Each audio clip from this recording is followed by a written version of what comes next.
Selamat datang di channel Pemuja Malam. Jangan lupa like, share, and subscribe ya. Terima kasih. Episode 7. Kenapa harus seperti itu? Aku bukan tahanan. Apa perlu papa yang datang ke Indonesia untuk membereskannya? Tidak perlu pak, aku bisa sendiri mengatasinya. Jawab Edward santai lalu segera menutup ponselnya. Sial, siapa yang berani bermain? Main denganku, gumamnya kesal. Harum sekali An, kamu sedang apa? Tanya Biksum saat melihat Anya tengah berkutat di dapur. Aku membuatkan Edward sup daging bik. Aku rasa dia lelah bekerja seharian. Jadi perlu makan makanan yang bisa menyegarkan tubuhnya dan sup daging pilihanku. Bibi senang kamu sudah mulai menerima Tuan Edward, Anne. Lebih tepatnya menerima takdir Big. Jika aku menolak juga tidak akan ada gunanya, bukan? Lebih baik menerima, siapa tahu lambat laun Edward bisa berubah jadi lebih baik dan mau melepaskanku. Jangan sok tahu, Tuan Edward tidak suka makan sup, dia tahu apa yang harus dia lakukan.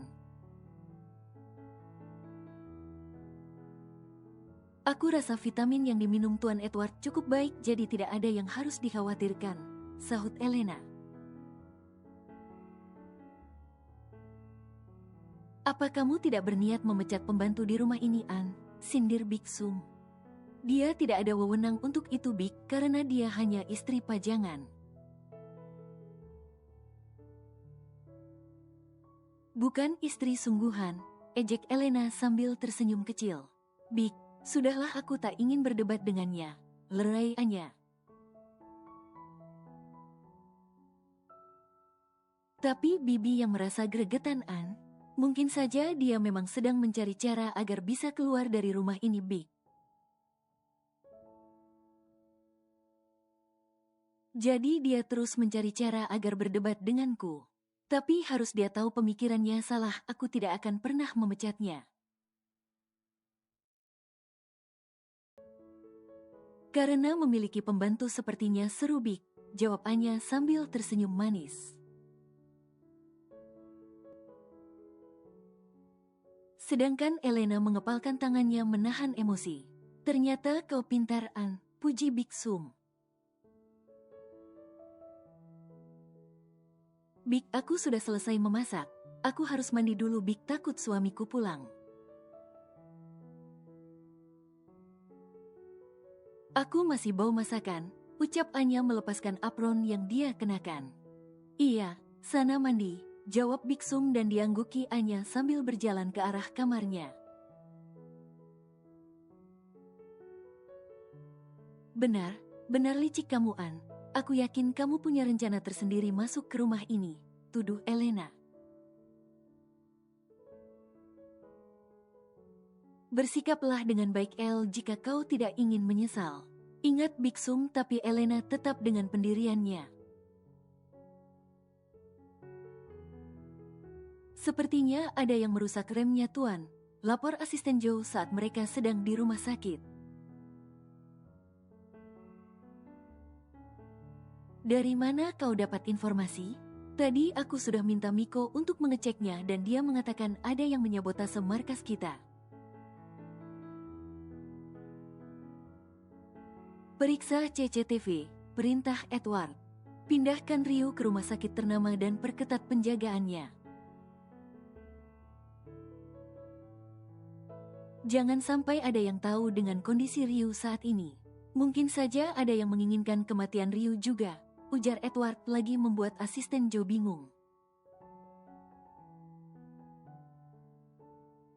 Edward merogoh kantongnya mengambil ponsel dan menghubungi seseorang. Anya memperhatikan jam di dinding kamarnya yang sudah menunjukkan angka 9 malam. Tapi Edward tak kunjung pulang, apa suaminya ini sedang sibuk, pikir Anya. Tok, tok. Ketukan pintu membuat Anya menghela nafas panjang lalu segera berjalan ke arahnya. Ada apa? Tanya Anya pada pembantu di rumah Edward. Biksum meminta Anda untuk turun nyonya. Jawabnya sopan dan diangguki Anya pelan. Anya melangkahkan kakinya satu persatu untuk menuruni anak tangga. Ada apa, Bik? Tanya Anya. An, apa kamu tidak ingin makan terlebih dahulu? Sepertinya Tuan Edward akan pulang larut malam, An. Kamu belum makan malam, ingat Biksum. Tapi kenapa Edward tak menghubungi Kubik ini sudah cukup malam? Tanya Anya menarik kursi makannya. Karena Anda memang tidak penting untuk Tuan Edward, sahut Elena. Aku tidak bertanya padamu dan tidak meminta jawaban darimu, Elena. Ketus Anya mulai terpancing emosi. Tapi aku rasa jawabanku ini benar, ucap Elena santai. Elena, kamu sudah sangat keterlaluan, bentak Biksum. Cukup kamu memancing keributan, Elena. Jika Tuan Edward tahu kamu akan dikulitinya.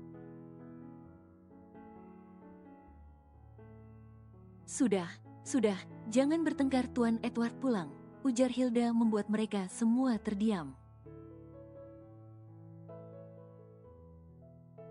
Sayang, panggil Edward yang melihat sosok Anya di meja makan. Kamu sudah pulang, ucap Anya segera berdiri. Kamu sudah makan? Tanya Anya dan dijawab gelengan oleh Edward. Aku siapkan makanan dulu ya. Atau kamu mau mandi terlebih dahulu? Tanya Anya lagi. Sepertinya aku sangat gerah. Minta Biksum panaskan makanannya. Kamu temani aku ke kamar, ajak Edward dan diangguki Anya dengan senyuman. Sial, kesal Elena melihat kemesraan pasutri ini membuatnya panas. Anya dan Edward jalan beriringan, bahkan Anya membawakan tas Edward. Kau tidak ada apa? Apanya, Elena? Sadar diri, bisik Biksum membuat Elena bertambah emosi. Sesampainya di kamar, Anya meletakkan tas Edward dan segera berjalan ke arah lemari pakaian. Dia ingin menyiapkan pakaian ganti untuk suaminya ini. Edward tiba memeluk Anya dari belakang dan mengunci pergerakan perempuan cantik ini. Apa kau tidak ingin bertanya padaku kemana saja aku seharian ini? Ucap Edward lembut. Aku tahu kau bekerja, jadi aku rasa hanya perempuan bodoh yang memberikan pertanyaan seperti itu. Jawab Anya mencoba melepaskan diri dari Edward. Aku benar lelah. Biarkan seperti ini dulu, An. Aku butuh kamu sekarang, bisiknya lagi. Kamu ada masalah? Tanya Anya yang mulai peduli karena Edward tidak seperti biasanya.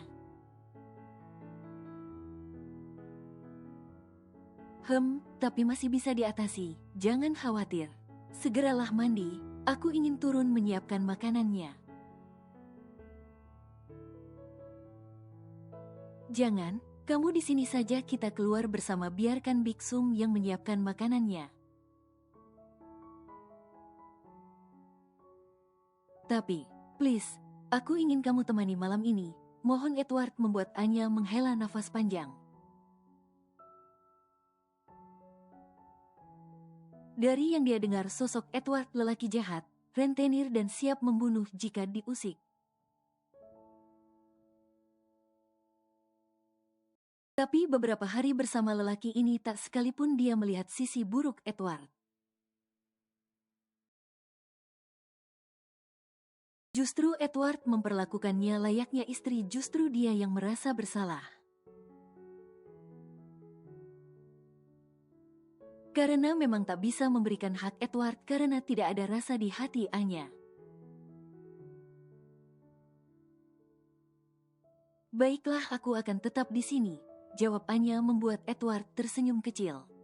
Anya terbangun karena haus setelah meneguk minumnya. Anya hendak kembali tertidur. Tapi tak sengaja dia menatap wajah sang suami yang terlelap. Dia cukup tampan, tapi apa yang membuatnya menikahiku? Jika hanya karena utang paman, aku rasa masih banyak perempuan lain, batin Anya.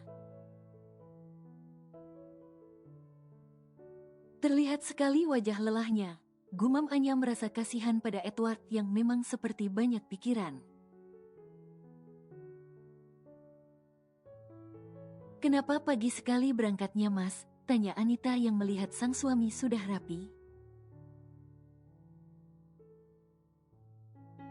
Pagi ini ada rapat penting dan jam 10 nanti aku harus ke perusahaan besar. Ada kerjasama proyek baru di sana. Proyek apa? Dijelaskan, kau juga tidak akan tahu. Kau bukan orang kantoran, jawab Arga membuat Anita terdiam. Arga seringkali bersikap ketus padanya, bahkan Anita sering dibuat sakit hati dengan ucapan Arga. Apa memang sikap Arga begini, pikir Anita. Aku berangkat, kau jangan kemana-mana. Pesan Arga membuat Anita curiga kenapa Arga melarangnya pergi. Sejak hamil, Anita memang lebih posesif pada suaminya ini. Terkadang Arga sering kesal dengan sifat cemburu Anita yang berlebihan. Edward berdiri di balkon sembari menghisap sebatang rokok dalam diam. Bertahun-tahun hidup sendiri tanpa seorang wanita. Dan kini kehadiran Anya membuatnya merasa berbeda. Dunianya terasa berwarna. Edward punya banyak uang, jika dia inginkan wanita bisa saja dia melakukan seks bebas. Tapi entah kenapa tak ada rasa ketertarikan pada wanita manapun kecuali pada Anya. Pertama kali melihat Anya sewaktu kecil saat membantunya dari kejaran para penjahat yang ingin menculiknya. Saat itu Edward sudah tertarik, tapi mereka berpisah. Dan bertemu kembali saat melihat Anya di sebuah restoran. Hingga dia memutuskan untuk mencari tahu siapa Anya. Penampilan Anya yang sederhana dan cuek membuatnya penasaran. Beberapa malam tidur bersama, tak sedikit pun sikap agresif ditunjukkan Anya jika dia berada bersama perempuan lain. Mungkin saja mereka sudah melakukan seks, karena tidak akan ada perempuan yang menolak pesonanya. Deringan ponsel membuyarkan lamunan Edward. Dia meraih ponselnya dan melihat siapa nama penelpon. Halo Pak, sapanya. Bagaimana? Apa kau sudah melihat keadaan orangmu? Sudah, Ryu mengalami patah tulang Pak. Kemungkinan aku akan mengirimnya ke luar negeri untuk berobat. Karena aku yakin pasti ada yang menginginkan kematian Ryu saat ini. Letakkan di tempat Papa saja, Papa rasa akan lebih aman. Akan aku pikirkan. Jadi kau sudah menghitung kerugianmu? Lumayan banyak Pak, semua yang ada di mobil tidak bisa terselamatkan. Jawab Edward sambil mengusap wajahnya. Kau harus cari tahu siapa dalangnya, Ed. Papa yakin ada yang menjadi musuh dalam selimut. Kau harus berhati-hati, sepertinya perusahaanmu sedang diincar. Juga papa lihat persaingan saham saat ini sangat ketat, kau harus lebih waspada. Ya, aku tahu, Joe akan mengatasinya. Papa jangan khawatir, aku tidak apa-apa. Jika kau butuh liburan datang kemari. Sepertinya belum bisa, Pa, masih banyak yang harus aku selesaikan. Apalagi sekarang kondisi perusahaanku sedang genting. Bisa saja musuh mengambil kesempatan di saat aku lengah. Jawab Edward dan diangguki Papa John lalu segera mematikan panggilannya. Edward membalikkan tubuhnya dan melihat Anya tengah berdiri menghadap dirinya. Maaf, aku tadi ingin memanggilmu untuk sarapan. Tapi sepertinya kau sedang mengangkat telepon penting. Ujar Anya yang tak bermaksud menguping pembicaraan Edward. Papaku, jawab Edward membuat Anya mengerutkan keningnya. Ya, Anya tidak tahu seluk-beluk keluarga suaminya ini. Bahkan dia tidak menyangka kalau dia mempunyai papa mertua.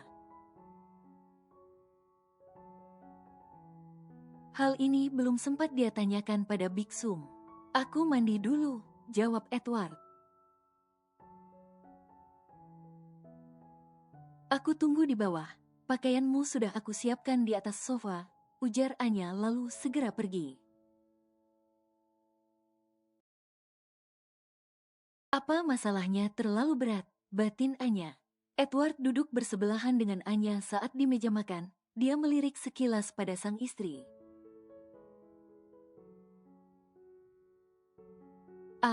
Ku ingin izin keluar nanti siang, ucap Anya gugup. Kemana? Tanya Edward cepat. Maaf, tadi aku memakai sampomu karena tidak ada lagi sampo yang bisa aku kenakan. Pemberian Big Sum tempo hari juga sudah habis, jadi aku ingin belanja, jawab Anya pelan.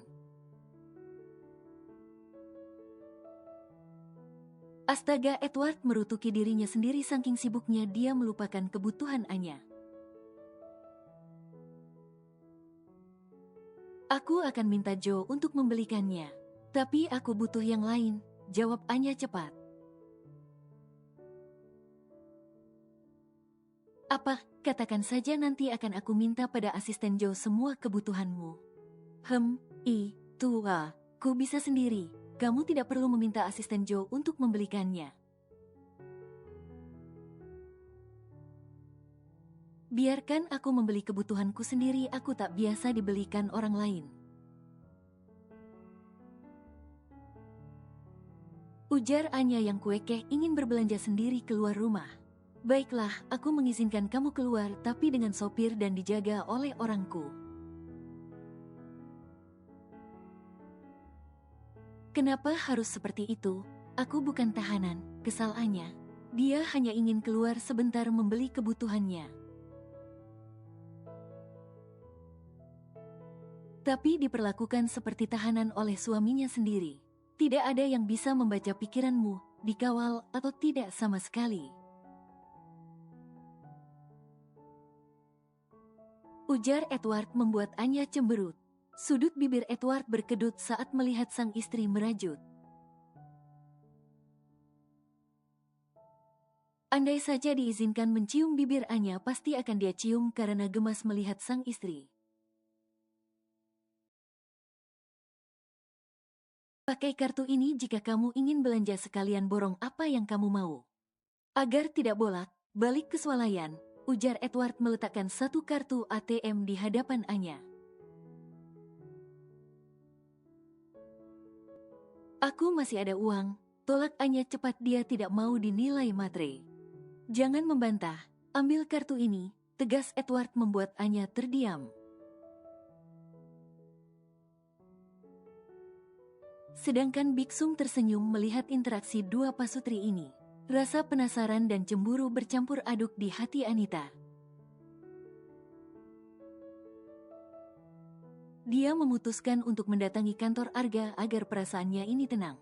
Anita turun dari taksi lalu berjalan perlahan memasuki kantor Arga.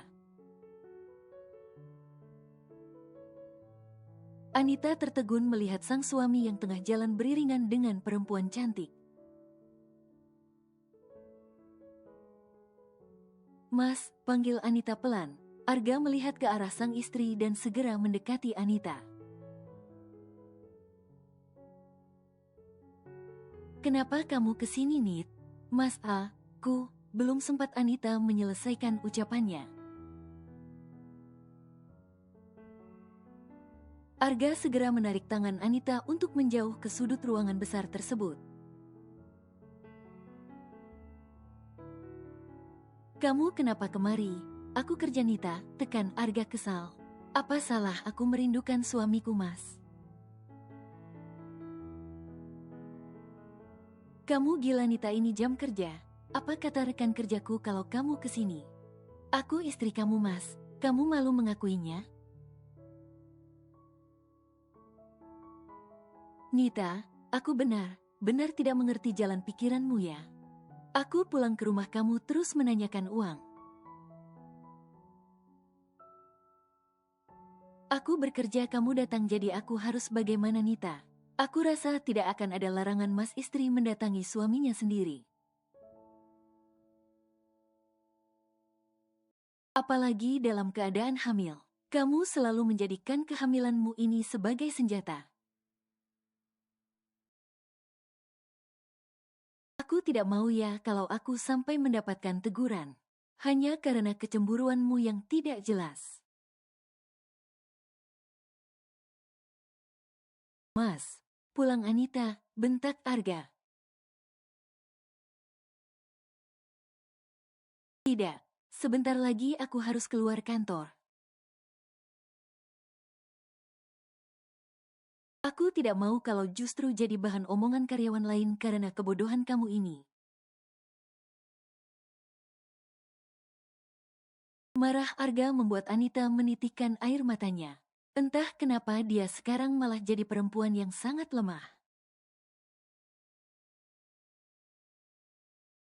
Apa efek dari mengetahui kalau dia bukan anak kandung Pak Suryo? "Aku harus pergi," ujar Arga meninggalkan Anita berdiri sendiri. "Mas," panggil Anita tapi tak dihiraukan oleh Arga. "Bibi yakin gak mau ikut nih, Bik?" tanya Anya. "Nggak usah, An, Bibi di rumah saja. Ada titipan, Bik?" tanya Anya. "Terserah kamu mau beli apa." "Ya sudah, aku berangkat ya, Bi." Pamit Anya dan diangguki Biksum sambil tersenyum kecil. Anya saat ini sedang memilih keperluannya di sebuah minimarket ternama.